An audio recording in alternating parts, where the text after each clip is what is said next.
الحمد لله نحمده ونستعينه ونستغفره ونعوذ بالله من شرور أنفسنا ومن سيئات أعمالنا من يهده الله فلا مضل له ومن يضلل فلا هادي له وأشهد أن لا إله إلا الله وحده لا شريك له وأشهد أن محمدًا عبده ورسوله يا أيها الذين آمنوا اتقوا الله حق تقاته ولا تموتن إلا وأنتم مسلمون يا أيها الناس اتقوا ربكم الذي خلقكم من نفس واحدة وخلق منها زوجها وبث منهما رجالا كثيرا ونساء واتقوا الله الذي تساءلون به والأرحام إن الله كان عليكم رقيبا يا أيها الذين آمنوا اتقوا الله وقولوا قولا سديدا يصلح لكم أعمالكم ويغفر لكم ذنوبكم ومن يطع الله ورسوله فقد فاز فوزا عظيما أما بعد فإن خير الحديث كتاب الله وخير الهدي هدي محمد صلى الله عليه وسلم وشر الأمور محدثاتها وكل محدثة بدعة وكل بدعة ضلالة وكل ضلالة في النار أعوذ بالله السميع العليم من الشيطان الرجيم بسم الله الرحمن الرحيم فمن أظلم ممن كذب على الله وكذب بالصدق إذ جاءه رب اشرح لي صدري ويسر لي أمري واحلل عقدة من لساني يفقهوا قولي سامعین کرام، بزرگوں، دوستوں اور خواتین ملت اسلامیہ،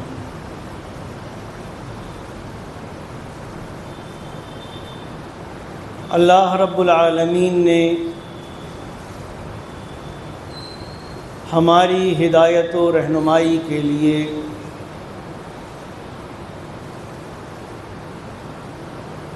اپنی عظیم کتاب اور مقدس کتاب قرآن مجید کا نزول فرمایا ہے۔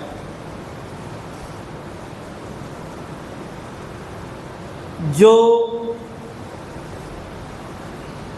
اللہ رب العالمین کی نازل کی گئی کتابوں میں سب سے آخری کتاب ہے، اور جو اس کے سب سے آخری نبی و رسول محمد الرسول اللہ صلی اللہ علیہ وسلم پر نازل ہوئی، اور یہ ایسی کتاب ہے جو ہر حکمت کا سرچشمہ ہے۔ اللہ رب العالمین نے اس کو نازل فرمایا اور ہر قسم کی تحریف، تبدیلی سے اس کو محفوظ رکھا۔ نیز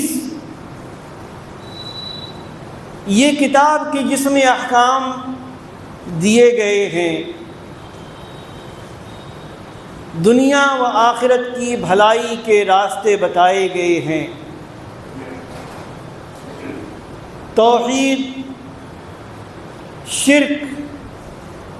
سنت، بدعت، عبادات اور وہ تمام امور کہ جو انسانی کے لیے بھلائی اور خیر کا سبب ہو سکتے ہیں، اور وہ تمام چیزیں جو انسانیت کے خسارے اور نقصان کی ہو سکتی ہیں، اللہ رب العالمین نے اس میں ان کی رہنمائی فرمائی ہے، ان کی وضاحت فرمائی، اور ساتھ ہی ساتھ یہ حکم بھی دیا گیا ہے کہ یہ جو قرآن نازل کیا گیا ہے یہ کوئی ایسا مشکل نہیں ہے کہ لوگوں کی سمجھ میں نہ آئے، بلکہ وَلَقَدْ يَسَّرْنَا الْقُرْآنَ لِلذِّكْرِ، اللہ رب العالمین نے فرمایا کہ ہم نے نصیحت کے لیے، نصیحت حاصل کرنے کے لیے قرآن کو آسان بنایا۔ فَهَلْ مِن مُدَّكِرٍ، تو کیا کوئی نصیحت حاصل کرنے والا ہے؟ ایک دوسری جگہ اللہ تعالیٰ نے فرمایا افلا یتدبرون القرآن، کہ لوگ قرآن میں غور و فکر کیوں نہیں کرتے، اس کی آیتوں میں غور و فکر کیوں نہیں کرتے، اللہ کے کلام میں اپنا دماغ کیوں نہیں لگاتے، تاکہ جب وہ دماغ لگائیں، سوچیں، غور و فکر کریں، تدبر اور تفکر سے کام لیں، تو ان کو پتہ چلے گا کہ اللہ رب العالمین اپنے اس کلام مقدس میں چاہتا کیا ہے، ہم سے کس چیز کا مطالبہ کرتا ہے۔ اس لیے بحیثیت مومن، بحیثیت مسلمان اور بحیثیت انسان، ہر شخص کی یہ ذمہ داری ہے کہ وہ قرآن کی آیات میں غور و فکر کرے، تدبر و تفکر کرے، اپنا دماغ لگائے، سوچ بچار سے کام لے،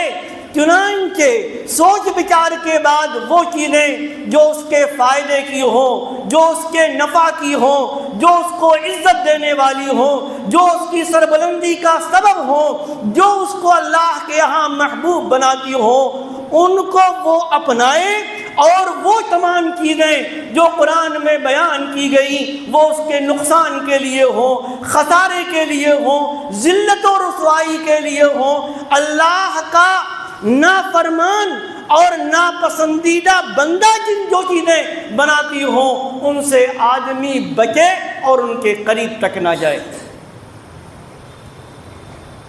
قرآن مجید میں جب آپ قرآن پڑھیں گے تو آپ کو بہت ساری آیات میں ایک لفظ ملے گا فمن اظلم یا ومن اظلم، عربی کا لفظ، قرآن عربی زبان میں ہے، جس کا اردو میں مفہوم یہ ہوتا ہے کہ سب سے بڑا ظالم کون، سب سے بڑا ظالم۔ ہم تو دنیا میں یہ سمجھتے ہیں کہ ظالم وہ ہے جو لوگوں کو ناحق قتل کر دے، کسی کا مال غصب کر لے، کسی کے ساتھ برا سلوک کرے، اس کی عزت کو پامال کر دے، وغیرہ وغیرہ۔ اللہ یہ سب چیزیں تو ظلم ہیں ہی، لیکن اللہ رب العالمین نے اپنے قرآن مجید میں ان لوگوں کا بھی تذکرہ کیا ہے، ان کی صفات بیان کی ہیں، ان کی عادتیں اور خصلتیں بیان کی ہیں جو سب سے بڑے ظالم ہیں۔ ہمارا کام یہ ہے کہ ہم قرآن کی روشنی میں، قرآن میں ان آیات کو پڑھیں کہ جن کی شروعات ہی فمن اظلم یا ومن اظلم سے ہوتی ہے کہ اس سے بڑا ظالم یا سب سے بڑا ظالم ایسا اور ایسا ہے، وہ اور وہ شخص ہے۔ مقصد کیا ہو؟ مقصد یہ ہو کہ ہمارے اندر وہ خصلتیں، وہ عادتیں، وہ صفات نہیں ہونی چاہیے جو کسی بھی انسان کو لوگوں میں سب سے بڑا ظالم بناتی ہو،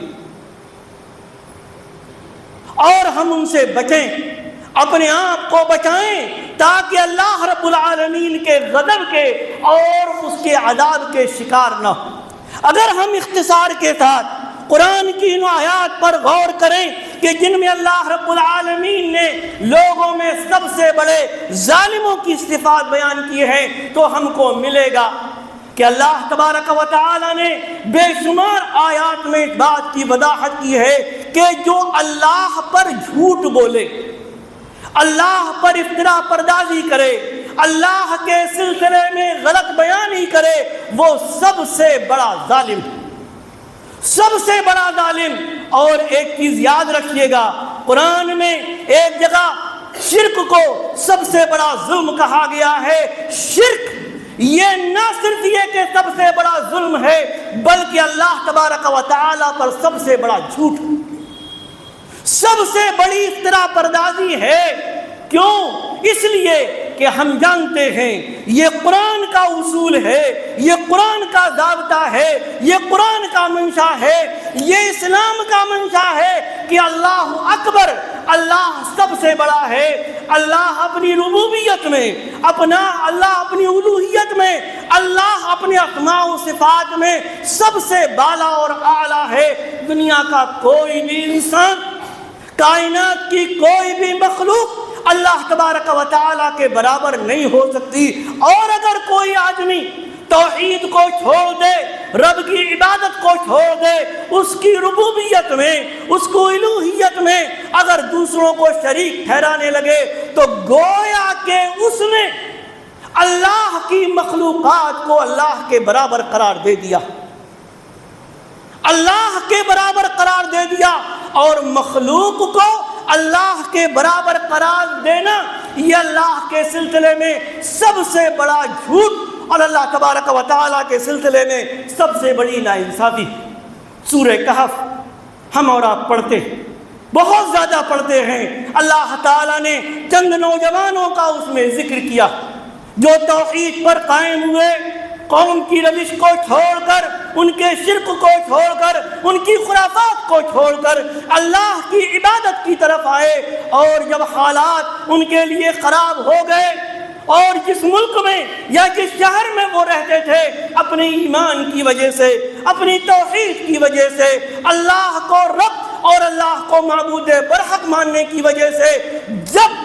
ان کے لیے وہاں رہنا ممکن نہ رہا، اور جب انہوں نے وہ چھوڑا تو اپنی قوم کے بارے میں جو انہوں نے الفاظ کہے تھے وہ اللہ تعالیٰ نے اپنے قرآن میں نقل کیے۔ ان نوجوانوں نے کہا تھا، ہؤلاء قوم اتخذوا من دونه آلهة لولا يأتون عليهم بسلطان بين فمن أظلم ممن افترى على الله كذبا۔ ان نوجوانوں نے اپنی قوم کے شرک کا ہی ذکر کیا تھا، کہا کہ یہ ہماری قوم کے لوگ ایسے ہیں کہ جنہوں نے اللہ کے علاوہ بہت سارے معبود بنا لیے، بہت سارے معبود بنا لیے، اللہ کو چھوڑ کر ان کی عبادت کرتے ہیں، ان کے لیے سجدے کرتے ہیں، ان کے لیے رکوع کرتے ہیں، ان سے دعائیں مانگتے ہیں، ان کو حاجت روا سمجھتے ہیں، ان کو مشکل کشا سمجھتے ہیں۔ اللہ کی عبادت، اللہ معبود برحق،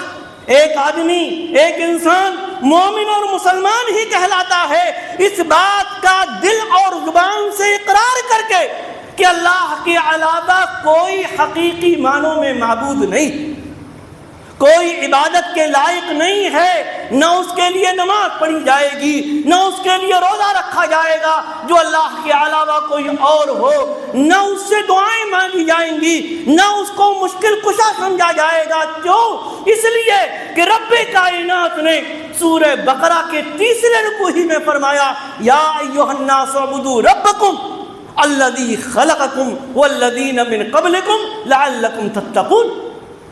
لوگو اپنے اس رب کی عبادت کرو جس نے تم کو بھی پیدا کیا ہے، تم سے پہلے کے لوگوں کو بھی پیدا کیا۔ یہ پیشانی سجدے کے لیے کیا اللہ کے علاوہ کسی اور کے سامنے جھک سکتی؟ جبکہ اللہ تبارک و تعالیٰ فرماتا ہے وَلِلَّهِ يَسْجُدُ مَنْ فِي السَّمَاوَاتِ وَمَنْ فِي الْأَرْضِ طَوْعًا وَكَرْهًا وَظِلَالُهُمْ بِالْغُدُوِّ وَالْآصَالِ۔ زمین و آسمان کی ساری چیزیں اللہ کے لیے سجدہ کرتی ہیں، خوشی سے کریں یا ناخوشی سے کریں۔ اور وہی نہیں بلکہ صبح و شام ان کے سائے بھی اللہ کے لیے سجدہ کرتے ہیں۔ کبھی ہم نے غور کیا آج انسان کو سجدہ کر رہا، انسان کو سجدہ کر رہا۔ رب کائنات فرماتا ہے زمین و آسمان کی ساری مخلوق اللہ کے لیے سجدہ کرتی ہے، پہاڑ، شجر جن کو ہم یا اور بھی بے شمار چیزیں جن کو ہم بے جان سمجھتے، جانور جن کو ہم بے عقل سمجھتے ہیں، یہ بے جان چیزیں، یہ بے عقل چیزیں جو ہمارے نزدیک بے عقل ہیں، وہ اللہ کے لیے غیر اللہ کے لیے سجدہ کرتی ہیں، غیر اللہ کو سجدہ نہیں کرتی۔ ایک جانور کسی جانور کو سجدہ کرتے ہوئے آپ نے نہیں دیکھا ہوگا، ایک درخت کو نہیں دیکھا ہوگا کہ وہ درخت کو سجدہ کرتا ہو، ایک پہاڑ کو نہیں دیکھا ہوگا کہ وہ پہاڑ کو سجدہ کرتا ہو۔ یہ ستارے جو اللہ رب العالمین کے آسمان میں جگمگاتے ہیں، کبھی ہم نے اور آپ نے نہیں دیکھا ہوگا کہ ایک ستارہ دوسرے ستارے کو سجدہ کرتا ہو۔ لیکن یہ انسان جس کو رب کائنات نے دل دیا، دماغ دیا، عقل دی، سمع و بصر عطا فرمائی، سوچنے سمجھنے کی قوت دی، اور جو اپنے آپ کو ساری مخلوقات کے مقابلے میں سب سے بڑا سمجھدار سمجھتا ہے، وہ خود اپنے جیسے انسان کو سجدہ کرتا ہے، وہ اپنے جیسے انسان کو سجدہ کرتا ہے۔ کیا اس نے نبی کی وہ حدیث نہیں سنی کہ میرے نبی نے فرمایا لو کنت آمرا احدا ان یسجد لاحد لامرت المرأة ان تسجد لزوجها، کہ اگر میں کسی کے لیے، اللہ کے علاوہ ایک روایت میں ہے کہ اللہ کے علاوہ کسی اور کے لیے اگر میں کسی کو سجدہ کرنے کا حکم دیتا تو عورت کو حکم دیتا کہ وہ اپنے شوہر کو سجدہ کرے۔ تو عرض یہ کر رہا تھا کہ اصحاب کہف نے، ان نوجوانوں نے اپنی قوم جو شرک کا ذکر کیا کہ انہوں نے اللہ کے علاوہ دوسرے معبود بنا لیے، اور لا یاتون علیہم بسلطان بین، جن کو انہوں نے معبود بنایا ہے اللہ کو چھوڑ کر، ان کی عبادت پر کوئی واضح دلیل نہیں لاتے، یہ کوئی دلیل تو لے کر آئیں اللہ تبارک و تعالیٰ کی طرف سے یا کہیں سے جو اس بات کی دلالت کرتی ہو، صراحت کرتی ہو کہ غیر اللہ کے لیے بھی عبادت کرنا جائز ہے۔ اور آگے کہتے ہیں کہ جنہوں نے شرک کا راستہ اختیار کیا، یہ اللہ پر جھوٹ باندھا ہے، فمن اظلم ممن افترى علی اللہ کذبا، اور اللہ پر جھوٹ باندھنے والے سے بڑا ظالم اور کون ہوگا؟ سب سے بڑا ظالم ہے جو اللہ تبارک و تعالی پر جھوٹ باندھے۔ ایک اور آیت میں اللہ تبارک و تعالی نے فرمایا وَمَنْ أَظْلَمُ مِمَّنِ افْتَرَى عَلَى اللَّهِ كَذِبًا، جو اللہ پر جھوٹ بولے اس سے بڑا ظالم کوئی نہیں ہے۔ أُولَٰئِكَ يُعْرَضُونَ عَلَىٰ رَبِّهِمْ وَيَقُولُ الْأَشْهَادُ هَٰؤُلَاءِ الَّذِينَ كَذَبُوا عَلَىٰ رَبِّهِمْ أَلَا لَعْنَةُ اللَّهِ عَلَى الظَّالِمِينَ، یہ لوگ اللہ پر جھوٹ بولنے والے، اللہ پر افترا پردازیاں کرنے والے، اللہ کے سلسلے میں وہ باتیں کہنے والے جو رب کائنات نے نہ اپنے قرآن میں کہیں اور نہ اللہ کے حبیب نبی آخر الزمان محمد الرسول اللہ صلی اللہ علیہ وسلم نے اپنی احادیث میں بیان فرمائی، جو ایسا کرتے ہیں اولئک یعرضون علی ربہم، قیامت کے دن اپنے رب کے سامنے پیش کیے جائیں گے۔ وَيَقُولُ الْأَشْهَادُ، اور قیامت میں جب میدان حشر بپا ہوگا، اولین و آخرین سب جمع ہوں گے، وہ بھی جمع ہوں گے کہ جو توحید والے رہے، وہ بھی جمع ہوں گے کہ جنہوں نے کسی کو معبود بنایا، اور وہ بھی جمع ہوں گے کہ جن کو معبود بنایا گیا۔ کوئی نہیں بچ پائے گا۔ اللہ تبارک و تعالیٰ کے یہاں حاضری سے فرمایا رب کائنات نے کہ گواہ اللہ رب العالمین جو لوگوں کی گواہیاں قائم کرے گا، فرمایا گواہ کہیں گے ہؤلاء الذین کذبوا علی ربہم، یہ اللہ پر افترا پردازی کرنے والے، یہ ظالم اللہ پر جھوٹ بولنے والے، انہوں نے اپنے رب پر جھوٹ بولا ہے۔ اور اس کے بعد فرمایا گیا الا لعنت اللہ علی الظالمین، خبردار ظالموں پر اللہ کی لعنت۔ اور سب سے بڑا ظالم غیر اللہ کی عبادت کرنے والا، غیر اللہ کے لیے عبادت کو رضا اور جائز سمجھنے والا کیوں سب سے بڑا ظالم ہے؟ اس لیے کہ وہ اللہ کے سلسلے میں کذب بیانی سے کام کر لیتا ہے، جھوٹ بولتا۔ نیز اللہ رب العالمین نے ان لوگوں کی، چاہے وہ یہود ہوں، چاہے وہ نصارہ ہوں، چاہے وہ مشرکین عرب ہوں یا کوئی اور ہوں، کہ جنہوں نے اللہ پر جھوٹ بولا، رسول اکرم صلی اللہ علیہ وسلم کی بات نہیں مانی،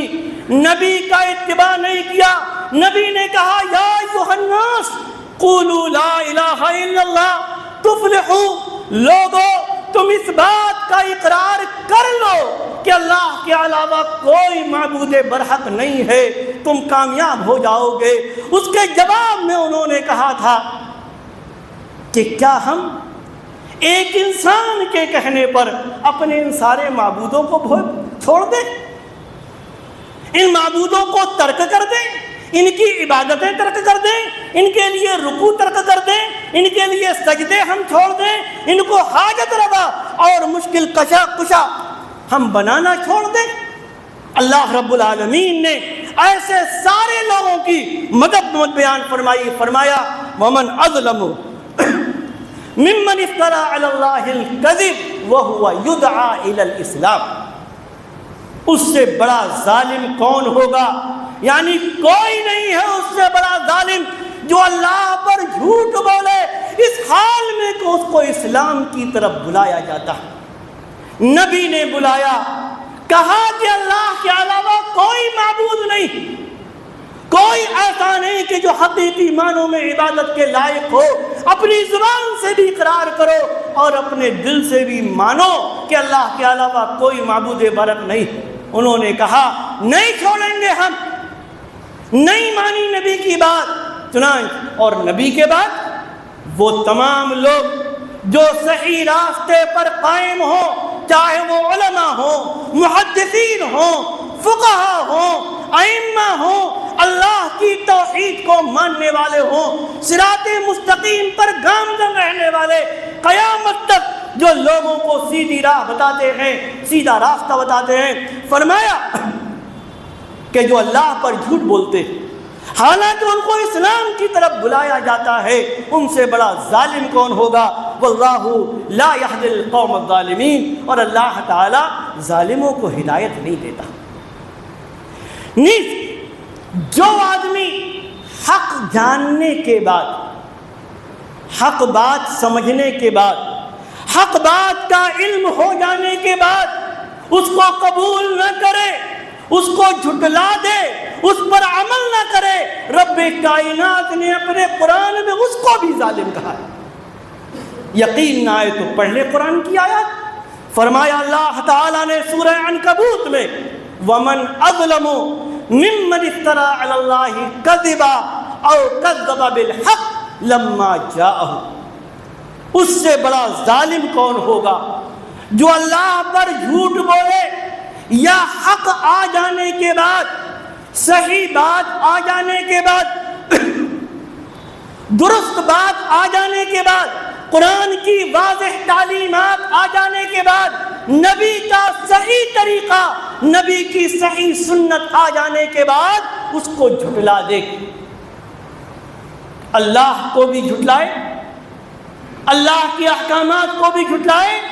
اللہ رب العالمین پر جھوٹ بولے، اور جب صحیح بات، حق بات اس کے پاس آ جائے تو اس کو بھی وہ جھٹلائے۔ نیز سورہ زمر میں اللہ تعالیٰ نے فرمایا وَمَنْ أَظْلَمُ مِمَّنْ كَذَبَ عَلَى اللَّهِ وَكَذَّبَ بِالصِّدْقِ إِذْ جَاءَهُ أَلَيْسَ فِي جَهَنَّمَ مَثْوًى لِلْكَافِرِينَ، اس سے بڑا ظالم کون ہوگا جو اللہ کو پر بھی جھوٹ بولے، اور جب سچی بات، اسلام سچا ہے، قرآن سچا ہے، نبی کی تعلیمات سچی ہیں، نبی کا طریقہ سچا ہے، یہ سب آنے کے بعد اگر وہ اس کو بھی جھٹلا دے تو اس سے بڑا ظالم کون ہوگا؟ فرمایا کہ کیا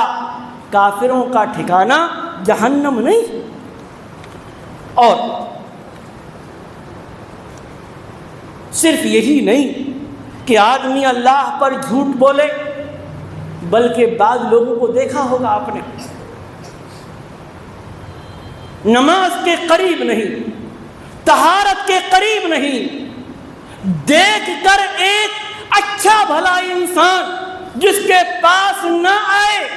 جو نماز کے قریب نہ جاتا ہو، جو روزوں کے قریب نہ جاتا ہو، اور اس کو بہت پہنچا ہوا مان کر اس کے ساتھ وہ کیا جاتا ہو جو معبود حقیقی رب کے ساتھ کے لیے جائز اور روا ہے، اور وہ بھی اس بات کا دعویٰ کرے صاحب میں تو اتنا پہنچا ہوا ہوں کہ میرے پاس تو نہ جانے کہاں کہاں کی خبریں آتی، وہ بھی بہت بڑا ظالم۔ فرمایا اللہ تبارک و تعالی نے وَمَنْ أَظْلَمُ مِمَّنِ افْتَرَىٰ عَلَى اللَّهِ كَذِبًا أَوْ قَالَ أُوحِيَ إِلَيَّ وَلَمْ يُوحَىٰ إِلَيْهِ شَيْءٌ، اس سے بڑا ظالم اور کون ہوگا جو اللہ پر جھوٹ بولے اور وہ لوگوں سے کہے، لوگوں میں مشہور کرے کہ میرے پاس وحی آتی، میرا ڈائریکٹ تعلق، وہ کر سکتے ہیں جو کوئی نہیں کر سکتا۔ اور نعوذ باللہ کبھی کبھی تو وہ سب بھی کر سکتے ہیں جو نعوذ باللہ کروڑوں بار نعوذ باللہ کہ اللہ رب العالمین کے بھی بس میں نہیں، وہ بھی کر سکتے ہیں۔ فرمایا کہ اس سے بڑا ظالم کون ہوگا جو اللہ پر جھوٹ بولے اور یہ کہے کہ میرے اوپر وحی آتی ہے، حالانکہ وحی اس پر نہیں آتی۔ جبریل تو آتے تھے اپنی وحی لے کر کس پر؟ حضرت محمد الرسول اللہ صلی اللہ علیہ وآلہ وسلم پر، اس شخص پر بھی نہیں جس کے بارے میں خود نبی نے فرمایا تھا کہ لو کان نبی بعدی لکان عمر، اگر نبوت کا دروازہ کھلا ہوا ہوتا میں خاتم النبیین نہیں ہوتا، میں آخری نبی نہیں ہوتا، اور اگر میرے بعد کوئی نبی ہوتا تو وہ عمر ہوتے۔ جبریل وحی لے کر تو ان کے پاس بھی نہیں آتے تھے، لیکن اگر کچھ لوگ اس طرح کی بات کرتے تو قرآن کہتا ہے، اللہ رب العالمین فرماتا ہے کہ اس سے بڑا جھوٹا اور کوئی نہیں ہوگا۔ جب قرآن نازل ہوا نا تو اللہ تبارک و تعالی اللہ کے نبی صلی اللہ علیہ وسلم نے جب قرآن کو لوگوں کے سامنے پیش کیا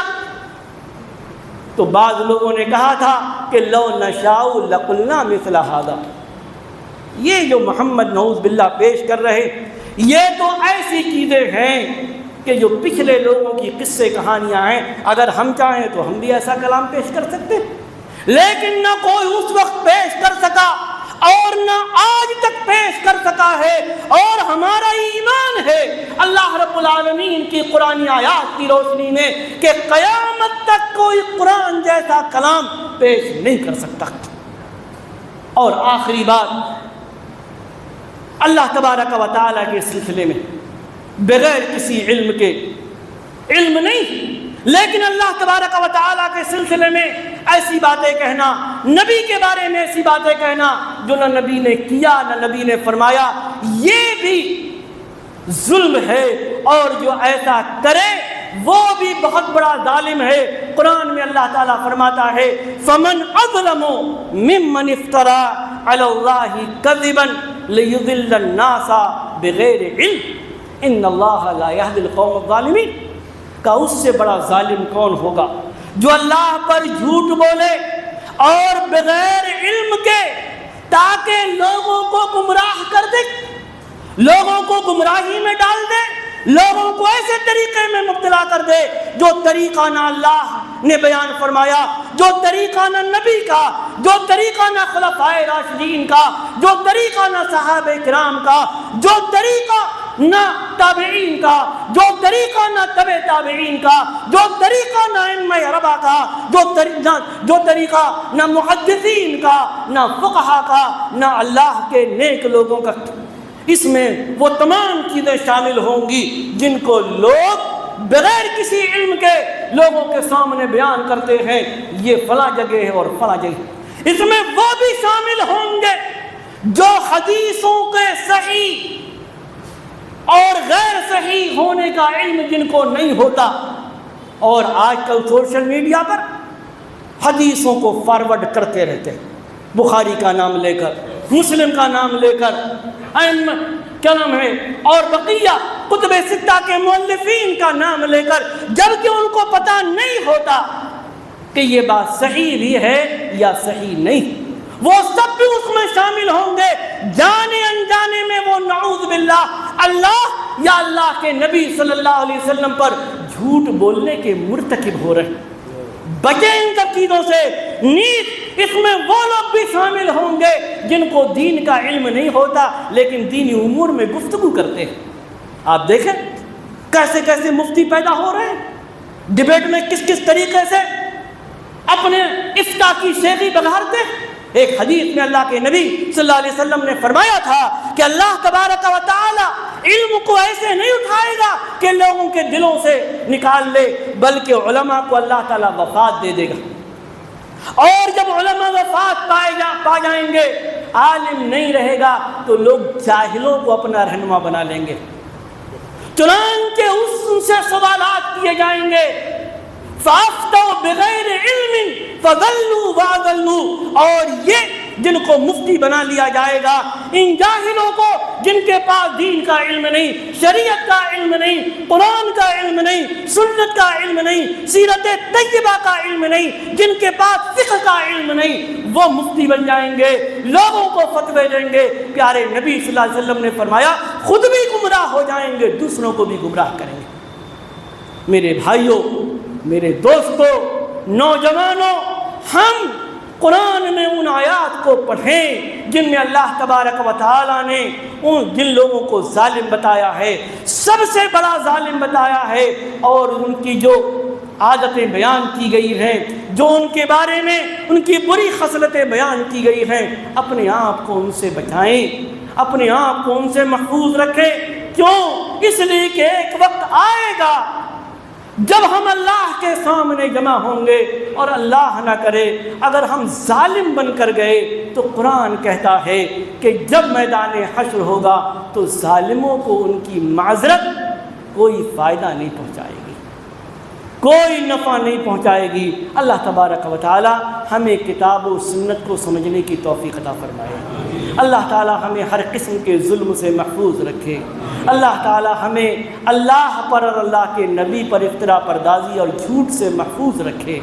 اللہ تبارک و تعالی ہمیں نیک عمل کی توفیق عطا فرمائے، ہمارے نوجوانوں کو صحیح سمجھ عطا فرمائے، ہمارے نوجوانوں کو کتاب و سنت کا صحیح علم حاصل کرنے کی توفیق عطا فرمائے، ہمارے بیماروں کو شفائے کامل عاجل عطا فرمائے، ہماری ذلت و رسوائی کو رب کائنات دور کر دے اور دنیا اور آخرت دونوں میں عزت عطا فرمائے۔ آمین۔ بارک اللہ لنا ولکم فی القرآن العظیم ونفعنی وإیاکم بالآیات والذکر الحکیم، انہ تعالی جواد کریم ملک بر رؤوف رحیم۔